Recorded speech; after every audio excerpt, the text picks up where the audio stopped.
This has got to be the best life hack ever.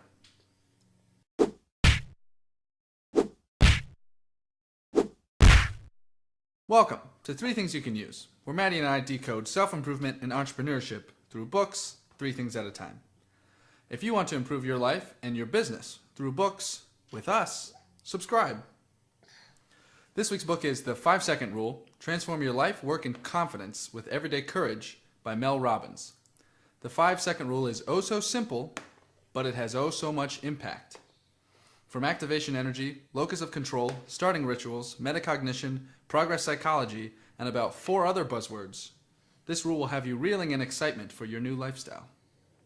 So, what are 3 things we can use from this book? You want to know what the 5-second rule is? Do ya? Well, I'll tell you in a minute. Have you ever been in bed?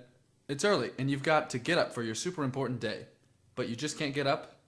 Or how about when you're watching TV, sitting on the couch, or watching Netflix on your computer, and you really want your house to be clean, but you can't break the cycle of watching episode after episode to actually get up and clean your house?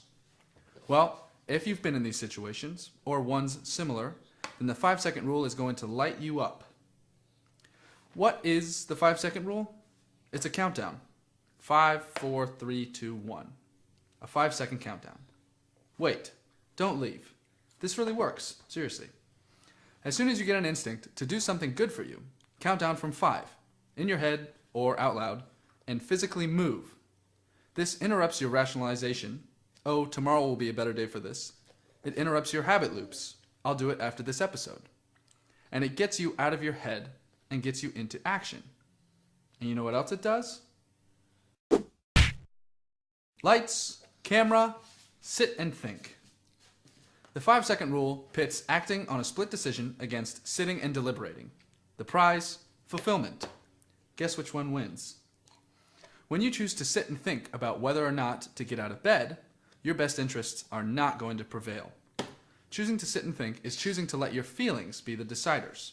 A few seconds of hesitation is all it takes to give your feelings the reins and kick your best interests out of the buggy. But having the instinct to get out of bed and act on the split decision, 5, 4, 3, 2, 1, is going to get you out of bed before your feelings get a chance to pamper and soothe you back to sleep while ignoring the life that you want for yourself. As Tony Robbins says, in your head, you're dead. 5, 4, 3, 2, 1 is simple and action-orienting. Though it isn't being a yes person, where you would say yes to everything. This isn't being an act on every impulse person or never deliberate a decision person.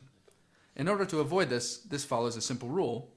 If it will make your life better, or if it's good for you, 5, 4, 3, 2, 1, do it. So, when you first wake up and you get the impulse to get out of bed, don't hesitate. Do your countdown and get up.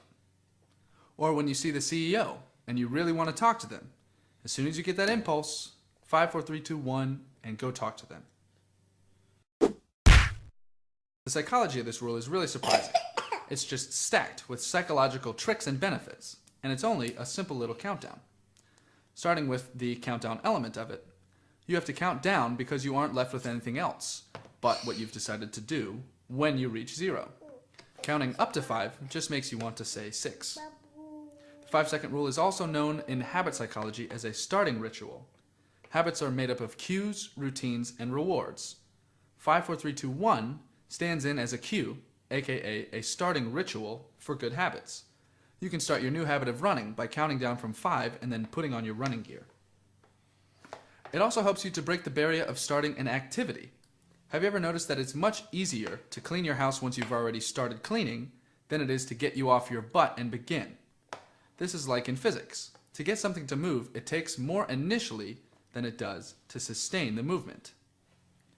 5-second rule gives you enough activation energy by distracting you from your emotions and smoothing out the transition to begin in the first place. And finally, and most importantly, the rule helps you with your psychology of the locus of control. The more you believe that you are in control of your life, your actions, and your future, that the control is in you, the happier and more successful you're going to become. When you believe you're the locus of control, you are happier. And the one way that psychology has shown to increase your feelings of control in your life is to have a bias towards action.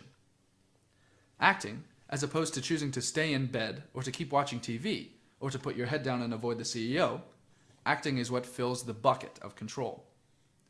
This rule, 5-second rule, is metacognition at its most fundamental. Trick your feelings and lizard brain and put your best interests in the cockpit with 5, 4, 3, 2, 1. So, to recap. About to ruin your day by deciding to stay in bed? 5, 4, 3, 2, 1, and get out of bed. Actions are usually the better choice if the alternative is to do nothing. The 5-second countdown is a wrench to throw into the psychological gears of laziness and procrastination. The 5-second rule can be a game changer. The rule doesn't make things easier, but it makes them happen. This book also, through the lens of the 5-second rule, covers topics like anxiety reappraisal, focus, some research on sleep inertia, procrastination, anchor thoughts, and authentic pride. So if you're interested, check it out below. But that's all for this one. Thank you for watching. If you're not subscribed, make sure to subscribe so you don't miss next week's video. And we'll see you next week. Bye. Dada.